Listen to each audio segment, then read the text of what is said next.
पिछले काफी लंबे वक्त से अपनी विस्तारवादी नीति के लिए जाना जाता रहा है और उसकी कोशिश हर हालत में इसे लागू करने पर रहती है। लेकिन इस बार जब चीन ने भारत के सामने इस नीति को अपनाने की कोशिश की तो उसे ये भारी पड़ गया है, क्योंकि भारत के जवाब के बाद अब लगभग पूरी दुनिया का हर ताकतवर देश चीन के खिलाफ खड़ा हो गया है। भारत ने सबसे पहले चीन के बिजनेस पर चोट करते हुए भारत में काम कर रही 59 मोबाइल ऐप्स पर रोक लगा दी और इन्हें सुरक्षा के लिए खतरा बताया। और आपको बता दें कि इसके बाद अमेरिका ने भी भारत के फैसले का स्वागत किया है और इसे देश की सुरक्षा के हित में बताया है। अमेरिका लगातार भारत और चीन में जारी विवाद के मसले पर भारत की तरफ खड़ा रहा है और गलवान घाटी की घटना दोनों देशों में तीखे संबंधों के लिए चीन की कम्युनिस्ट पार्टी को जिम्मेदार ठहरा रही है।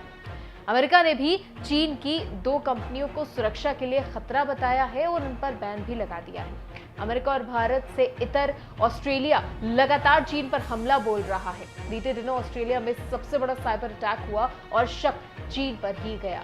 इसके अलावा आपको बता दें कि ऑस्ट्रेलियाई पीएम स्कॉट मॉरिसन ने अपना डिफेंस प्लान भी पेश किया है। उसमें भारत और चीन विवाद को शामिल किया गया है।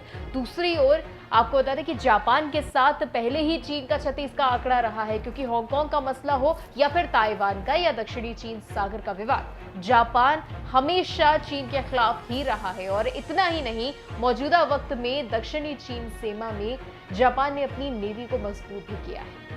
अमेरिका, जापान और भारत की तिकड़ी लगातार चीन का गेम बिगाड़ रही है। अगर जो आसार हैं ऐसे ही रहे, जैसे संगठन आसियान जैसे संगठन और यूरोप की बात करें तो दोनों ओर से वियतनाम के विवाद और हांगकांग में लागू किए गए कानून का विरोध किया गया।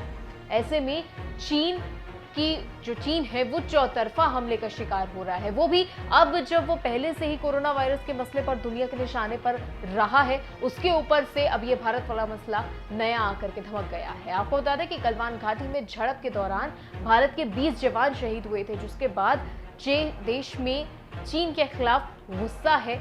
अब तक भारत में चीनी कंपनियों को दिए गए प्रोजेक्ट रुक गए हैं। भविष्य में चीनी कंपनियों से बैर किया जा रहा है। सरकारी प्रोजेक्ट्स हैं वो उसमें दूरी बनाई जा रही है चीन से। टिकटॉक जैसी इतनी बड़ी कंपनी, उसको बैन कर दिया गया है। तो कहीं ना कहीं चीन जो है वो चौतरफा गिर गया है। और अब ऐसे हालातों में जब एक तरफ कोरोना है और दूसरी तरफ इस तरीके से अंतर्राष्ट्रीय स्तर पर, वैश्विक स्तर पर चीन घिरता नजर आ रहा है, ऐसे में चीन ने आतंकी संगठनों से हाथ मिला लिया है। पाकिस्तान को मोहरा बना करके, नेपाल को मोहरा बना करके कहीं ना कहीं चीन जो है वो भारत से बदले लेने पर अब आमादा हो गया है। ऐसे में आपको बता दें कि हमारा पूरा डिफेंस मैकेनिज्म, पूरी आर्मी पूरी तरीके से तैयार है। रक्षा मंत्री राजनाथ सिंह लगातार ये बात कहते रहते हैं। देखना अब ये होगा कि चीन पर किस तरीके से काबू पाया जा सकता है। इसी तरह की और अपडेट्स के लिए आप देखते रहिए IBN भारत। मैं हूँ आपके साथ दीक्षा। बने रहिए, खबरों के साथ जुड़े रहिए, देखते रहिए IBN भारत। नमस्कार।